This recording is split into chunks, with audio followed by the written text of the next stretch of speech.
नमस्कार दोस्तों। इन दिनों में मेरे YouTube चैनल पे कुछ व्यूवर्स ने वीडियो देख के मेरे से कॉल करके ये पूछा कि हम गुवाहाटी और सिलीगुड़ी से चाय खरीदते हैं, आपसे चाय खरीदने से हमको क्या बेनिफिट्स है और आप हमें चाय वहाँ से कैसे सस्ती उपलब्ध कराते हो। तो दोस्तों मैं आपको बता देता हूँ कि वहाँ से हम चाय आपको किस तरीके से सस्ती उपलब्ध करा रहे हैं, या आप यहाँ से लेने से आप बेनिफिट में हो या गुवाहाटी सिलीगुड़ी से लेने में बेनिफिट में हो। आप इस वीडियो को देखिए और समझिए, तब आपको पता चलेगा। तो पहला पॉइंट तो ये है कि गार्डन या फैक्ट्री से आप अगर ये डायरेक्ट चाय ले रहे हो, आपकी पहुंच वहाँ तक है, तो आपके रेट और हमारे रेट में इसलिए डिफरेंस होगा कि हमें पता है कि उस गार्डन की चाय ऑक्शन में क्या रेट में बिक्री हो रही है और कौन से सीजन की अभी चाय वहाँ बिक्री हो रही है, किस इनवाइस कब का प्रोडक्शन वहाँ आया हुआ है, ये सारी जानकारी हमारे पास में रहती है। और ऐसा नहीं है कि आप गार्डन में डायरेक्ट चले गए तो आपको कह देंगे कि हम आपको सैंपल दिखाया और आपको कह देंगे कि ये लो आप चाय ले जाओ। दूसरी बात, फैक्ट्री में भी वही बात रहेगी, जो बॉटली फैक्ट्री उसी के अंदर वही बात रहेगी। वो तो अपनी चाय बोलेंगे कि हमारी चाय ऑक्शन में इस रेट में बिक्री हो रही है, जो हम लोग को भी वो बोलते हैं, मगर उनके साथ हम बार्गेनिंग करके चाय की जो रियल प्राइस मार्केट के अकॉर्डिंग होती है वो हम उनको बीट देते हैं, उसके बाद में हम वो चाय खरीदते हैं। अब रही बात ट्रेडर की, जो सिलीगुड़ी और गुवाहाटी के अंदर बैठे हैं, उनके ऊपर की बात रही। तो जो बायर्स सिलीगुड़ी में चाय खरीदते हैं ऑक्शन में, उन्हीं ऑक्शन से हम लोग भी खरीदते हैं। जो गुवाहाटी में बायर्स बैठे हैं, जो ट्रेडर है गुवाहाटी में बैठे हैं, जो ऑक्शन से चाय लेते हैं, हम भी ऑक्शन से चाय लेते हैं। अब हमारे बेनिफिट ऐसा है कि ऑक्शन में लॉट्स बहुत होती है, तो उसमें से हमें ये पता, हमारा जो एक्सपीरियंस है इतने सालों का, उससे हमें ये पता रहता है कि कौन सी चाय के सैंपल देखने हैं, कौन सी के नहीं देखनी, कौन सी हमारी एरिया में चलती है और किसकी डिमांड ज़्यादा है। जो कि मैंने पहले वीडियो में बताया था आपको कि लिकर और स्टैंडर्ड के हिसाब से हम ऑक्शन से ही चाय खरीदते हैं। दूसरी बात, अब वहाँ का ट्रेडर अगर चाय खरीद के चाय अपनी गोडाउन में रखता है और हम भी वहाँ से चाय खरीद के अपने यहाँ गोडाउन में रखते हैं, तो उनका कॉस्ट और हमारा कॉस्ट एक ही होता है। अगर यदि वहाँ का ट्रेडर, गुवाहाटी सिलीगुड़ी का ट्रेडर अगर यदि वेयर हाउस में चाय को रखता है, स्टोर करता है, अगर यदि उसके पास गोडाउन में जगह नहीं है, तो उनकी कॉस्टिंग हमसे ज़्यादा होती है। पहला फैक्टर तो ये हुआ, इसको मैं ओके कर देता हूँ, वेयर हाउस कॉस्टिंग, ठीक है।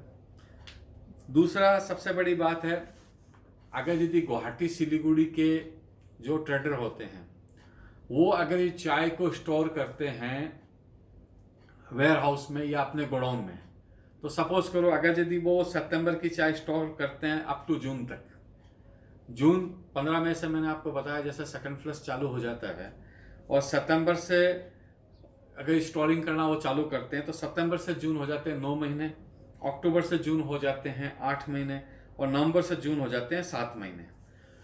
तो इतने महीने के अंदर में वहाँ जो चाय पड़ी रहती है उसके अंदर में मॉइस्चर आ जाता है। वो इसलिए मॉइस्चर आ जाता है क्योंकि वहाँ का क्लाइमेट है नम और राजस्थान का क्लाइमेट है ड्राई। ये फैक्टर है कि अगर यदि हम राजस्थान में चाय स्टोर करते हैं तो हमारे लिए ज़्यादा फायदेमंद है।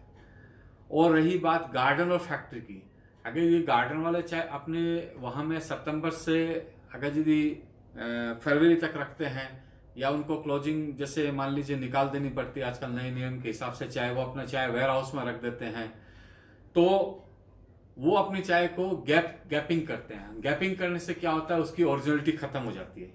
वापस ड्रायर के अंदर में डाल के जो उसका मॉइस्चर है उसको थोड़ा सा गैप करके सुखाते हैं चाय को, जो मॉइस्चर पकड़ा हुआ था उसको कमाने के लिए उसको कहते हैं गैपिंग।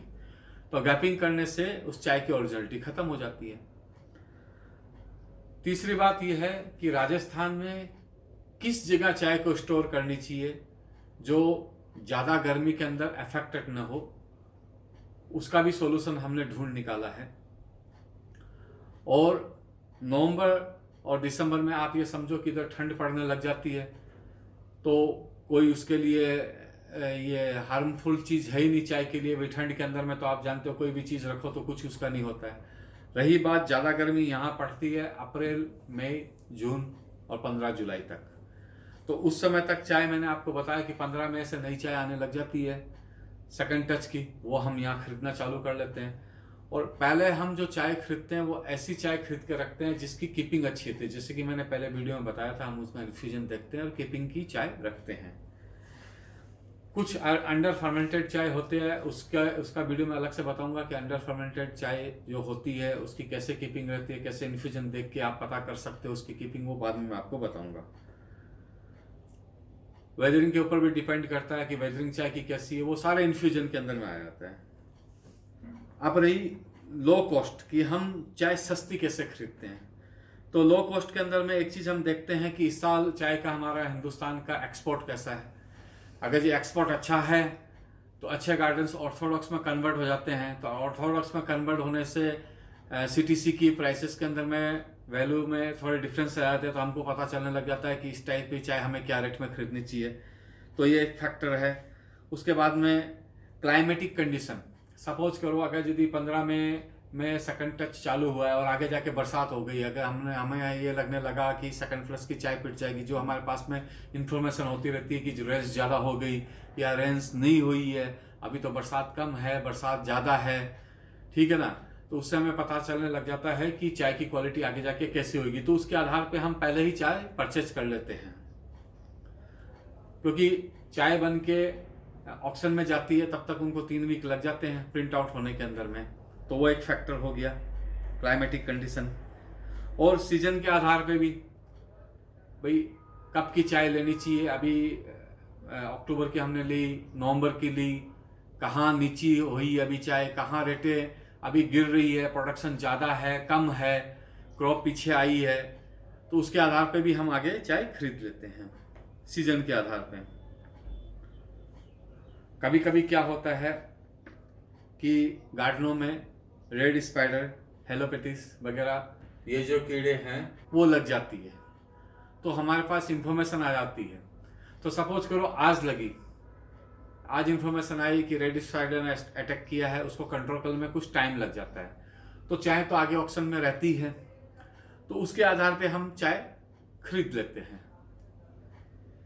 उसके बाद में हम लोग जो अपना ब्लेंड देते हैं, सारे ऑक्शनों में जो हम लोग चाय खरीदते हैं, तो हमारी चाय की खरीद एक एवरेज होती है। सपोज करो एक ही फैक्ट्री की चाय या एक ही गार्डन की चाय सपोज करो हमने 200 में खरीदी, अगले ऑक्शन में अगर यदि वो 180 बिक गई तो हमने 180 में भी ली, उससे अगले ऑक्शन में अगर यदि वो 160 में बिकी तो 160 में ली, उसी के आधार पर कभी अगर 180 में बिकी तो हमने 180 में ली, जब मार्केट ऊपर गया 220 में बिकी तो हमने 220 में भी ली।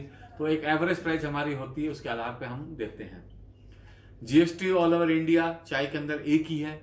जो आप अगर यदि गुवाहाटी से खरीदते हो तो भी 5% लगना है, सिलीगुड़ी से खरीदते हो तो भी 5% लगना है, और हमारे जयपुर से खरीदते हो तो भी 5% लगना है।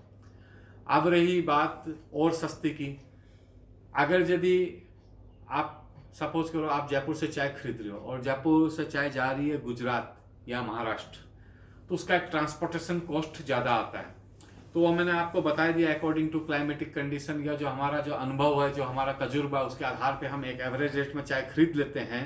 या हमारे वेयर हाउस कॉस्ट जो नहीं लगता है, हम जो स्टोर यहाँ करते हैं, तो उसके अंदर में 2 रुपया 3 रुपये किलो का जो फर्क एक्स्ट्रा आता है वही आता है, उससे ज़्यादा कुछ नहीं आता है। वो हम चाय ऑलरेडी ग्राहक को रेटें सस्ती करके उनको अवेलेबिलिटी कर देते हैं, क्योंकि हमारा उद्देश्य है ज़्यादा क्वांटिटी में चाय बिक्री करना, लेस मार्जिन और क्वांटिटी ज़्यादा बिक्री करना। तो अब ये सारे फैक्टर्स हैं, इन्हीं फैक्टरों के आधार पे आप हमसे चाय परचेज कीजिए।